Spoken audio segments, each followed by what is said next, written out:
Hello, Peter here, and welcome again to Upskill Pilipinas. So in this video, we will now do the actual Facebook ads. So in our previous video, we talked about the theory, and this time, i-apply natin yung theory that we learned in our previous video.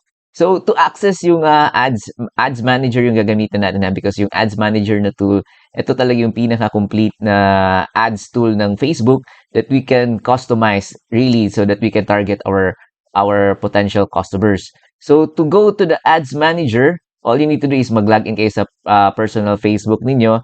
And dito sa left na mga menu, dito sa mga icons dito, click yung see more.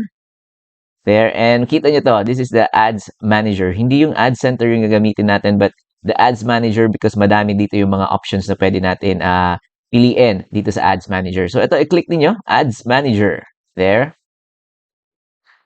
And lalabas na ito. Ito yung interface or dashboard ng ads manager. So, yung una nyong gagawin, actually, if may personal Facebook kayo, automatically may ads account na kayo. So, nothing to worry about. All you need to do is mag-add kayo ng payment method. Ito, add payment method. At ang nakaganda dito is, madami kayong option actually for the payment method. Here are the options. Yan, pwede kayo mag-add ng debit or credit card, PayPal, PayMaya, or GCash.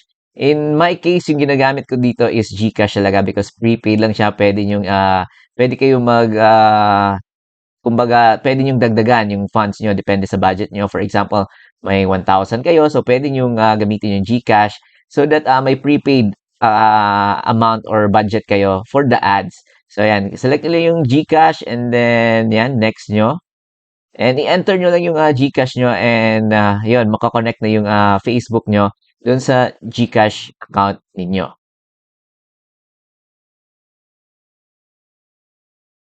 Ayan. So, for example, yan, kailangan nyo mag-add ng funds, yan, 700 or 1,000, ganun lang. For example, budget nyo is just, 1,000 or kahit 500, you can go with as low as 500 pesos. Ayan. So, ililink nyo lang yung sa GCash ninyo. There.